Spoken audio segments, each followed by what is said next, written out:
Hello भाई, नमस्ते। आज हम लोग संविधान के निर्माण का दूसरा पार्ट पढ़ेंगे। पहला पार्ट इसके पहले वाले वीडियो में हम पढ़ चुके हैं।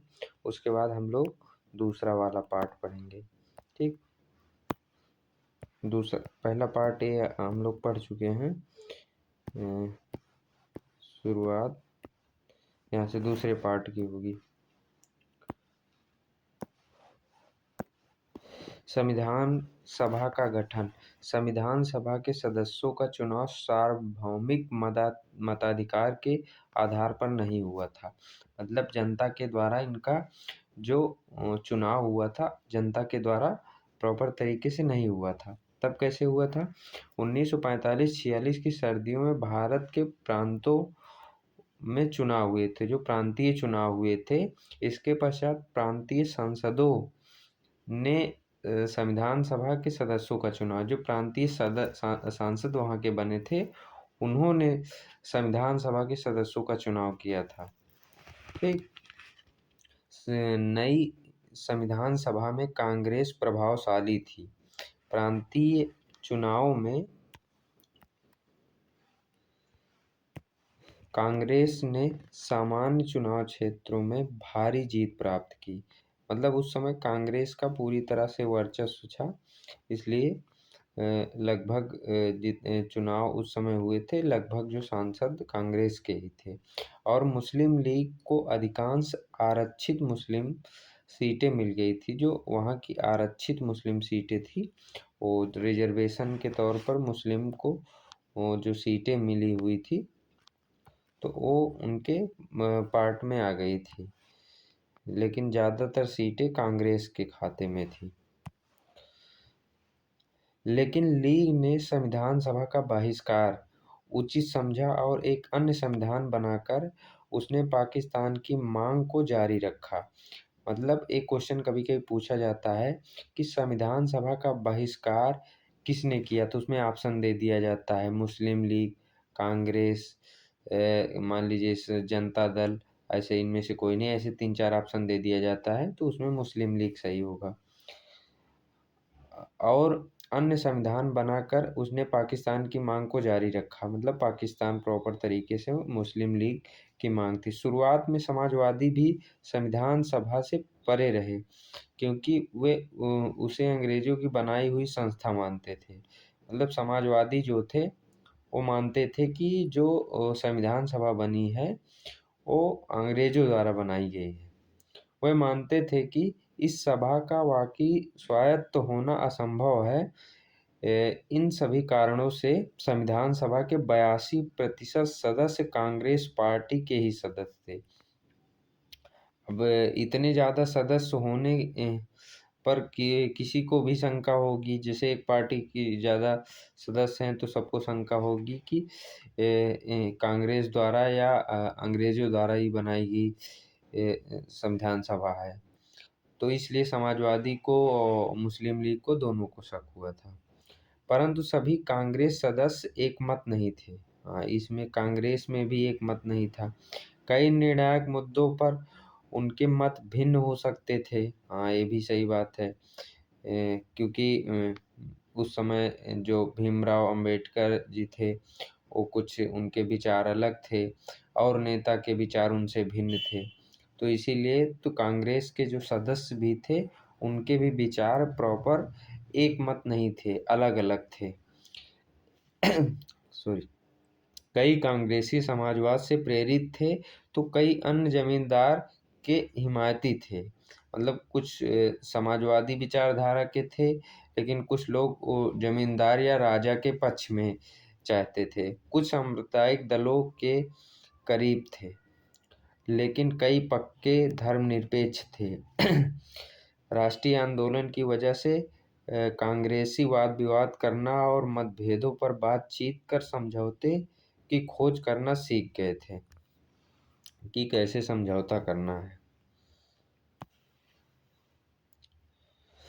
संविधान सभा में भी कांग्रेस सदस्यों ने कुछ ऐसा ही रुख अपनाया था। संविधान सभा में हुई चर्चाएं जनमत से भी प्रभावित हुई थी। जब संविधान सभा में बहस होती थी तो विभिन्न पक्षों की दलीलें अखबारों में छपती थी। जैसे आजकल संसद में कोई बहस होती है तो प्रॉपर वीडियो कॉन्फ्रेंसिंग या पेपर के माध्यम से बाहर आती हैं। उसी तरह पहले जब संविधान सभा बनी तो उस समय जो भी चीज़ें मतलब एक नेता दूसरे नेता के परिप्रेक्ष्य या प्रतिपक्ष में जो भी कुछ कहता था, वो प्रॉपर पेपर में छपती जाती थी और तमाम प्रस्तावों पर सार्वजनिक रूप से बहस चलती थी। जैसे कोई प्रस्ताव लाया, आरक्षण का प्रस्ताव आ गया या चुनाव कैसे कराया जाए इसका प्रस्ताव आ गया, ऐसे पंचायत का प्रस्ताव आ गया, तो उस पर प्रॉपर बहस छिड़ती थी। जैसे कि आज आप लोग संसद में देखते हैं कि किसी भी मुद्दे पर जैसे 3 तलाक बिल आया, उस पर कैसे पक्ष बात अपनी रखता है, विपक्ष कैसे बात रखता है, तो उसी तरह सेम उस समय संविधान सभा में भी चल रहा था। इस तरह प्रेस में होने वाली इस आलोचना और जवाबी आलोचना से किसी मुद्दे पर बनने वाली सहमति या असहमति पर गहरा असर पड़ता था। सामूहिक प्रतिभागिता बनने के लिए जनता के सुझाव भी आमंत्रित किए जाते थे। मतलब नेता तो संविधान सभा के जो सदस्य हैं, वो तो जो भी उनका अपना मत है वो तो दे ही रहे थे। साथ ही साथ जनता का भी मतलब जनता को भी सुझाव के लिए आमंत्रित कर रहे थे कि इस पर जनता क्या चाह रही है। कई भाषाई अल्पसंख्यक अपनी मातृभाषा की रक्षा की। जो भाषाई अल्पसंख्यक थे, उन्होंने अपनी मातृभाषा जो थी, उनके रक्षक के लिए काफ़ी प्रयास किया, मांग की। धार्मिक अल्पसंख्यक जैसे तमिल हैं, तेलुगु हैं, मलयालम हैं, ठीक मराठी हैं, ये लोग अपनी रक्षा के लिए भी अलग-अलग तरीके से डिमांड करते रहे हैं। सुरक्षित रखवाना चाहते थे और दलित जाति शोषण के अंत की मांग करते हुए, जो दलित उसमें बहुत ज़्यादा शोषित थे, वो भी अपनी अलग डिमांड कर रहे थे कि हमें शोषण से बाहर निकाला जाए और सरकारी संस्थाओं में आरक्षण चाहते थे और जो सरकारी संस्था थे उनको आरक्षण की भी ज़रूरत थी क्योंकि उस समय दलित उस समय क्या आज भी कहीं न कहीं दलित दबे हुए हैं या पिछड़े हुए हैं, प्रॉपर एकदम मुख्य धारा में नहीं आ पा रहे हैं। सभा में सांस्कृतिक अधिकारों एवं सामाजिक न्याय के कई महत्वपूर्ण मुद्दे चल रही सार्वजनिक चर्चाओं पर बहस हुई। जितनी भी सार्वजनिक पर चर्चा थी उस पर प्रॉपर बहस चलती थी। मुख्य आवाज़ें जो थी, मुख्य आवाज़ें मतलब कौन क्या कहता था, तो इस पर देखेंगे। संविधान सभा में 300 सदस्य थे। इनमें से 6 सदस्यों की भूमिका महत्वपूर्ण थी। 6 सदस्य कौन थे? इन 6 में से 3 जवाहरलाल नेहरू, जो सबसे पहले प्रधानमंत्री बने, वल्लभ भाई पटेल, राजेंद्र प्रसाद, कांग्रेस के सदस्य मतलब कांग्रेस के सदस्य थे। एक निर्णायक प्रस्ताव उद्देश्य प्रस्ताव को नेहरू ने पेश किया। उन्होंने यह प्रस्ताव भी पेश किया था कि भारत का राष्ट्रीय ध्वज केसरिया, सफ़ेद और गहरे हरे रंग का 3 बराबर चौड़ाई वाली पट्टी का तिरंगा झंडा होगा जिसके बीच में गहरे नीले रंग का चक्र होगा।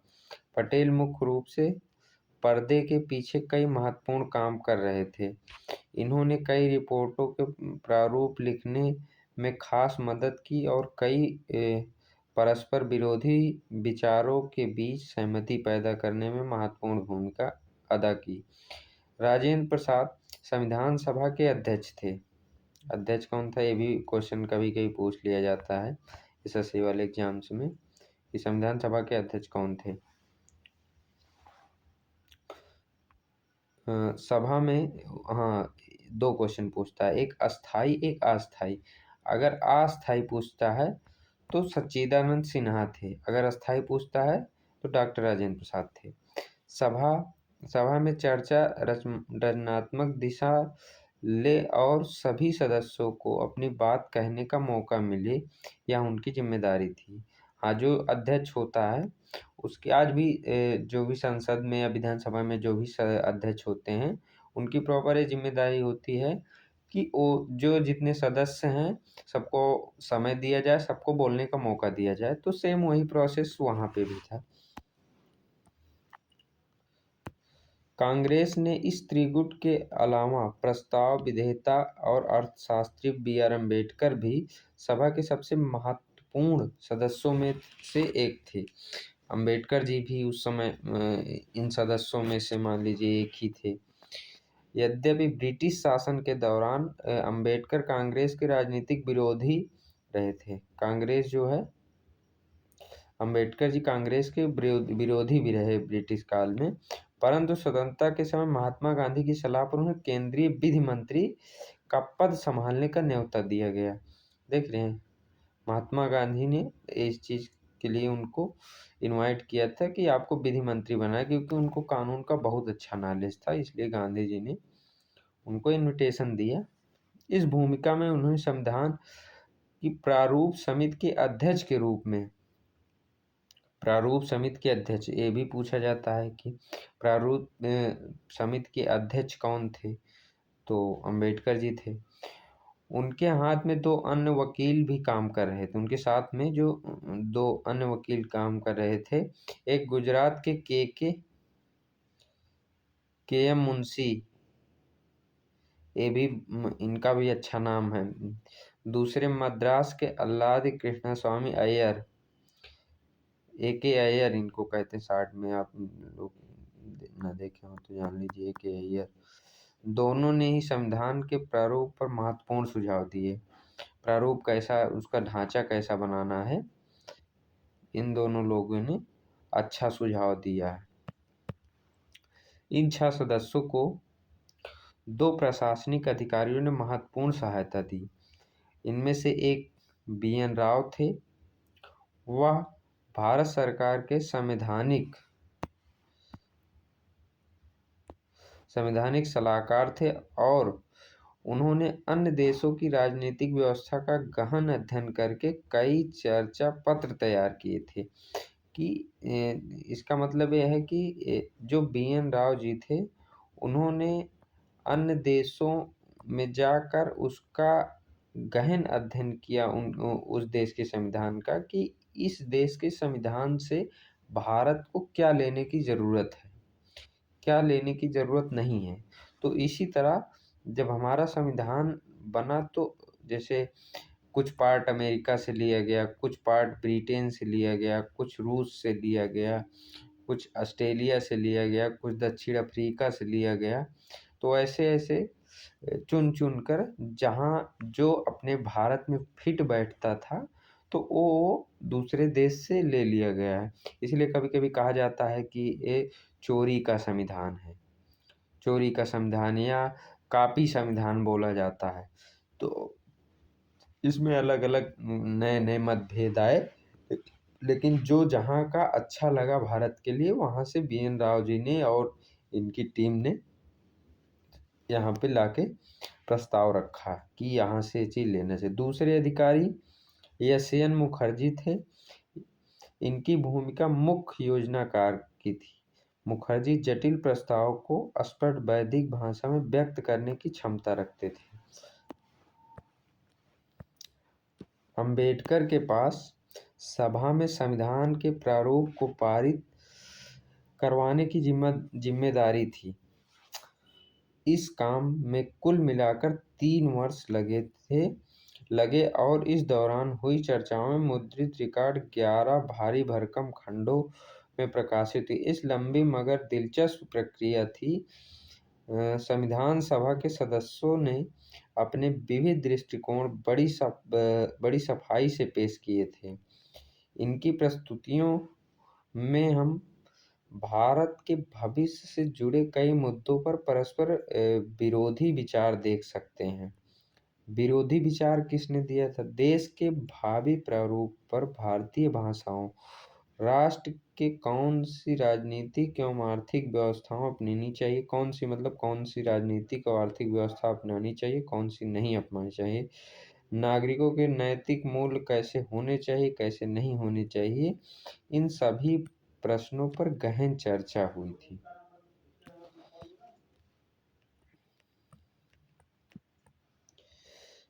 चलिए दोस्तों, बहुत बहुत धन्यवाद। अब हम लोग आगे का जो पार्ट है वो पार्ट 3 में कवर करेंगे। तो यहीं तक आपका स्वागत था। चलिए धन्यवाद। वीडियो अच्छा लगा हो तो अगले पार्ट के लिए बने रहिए।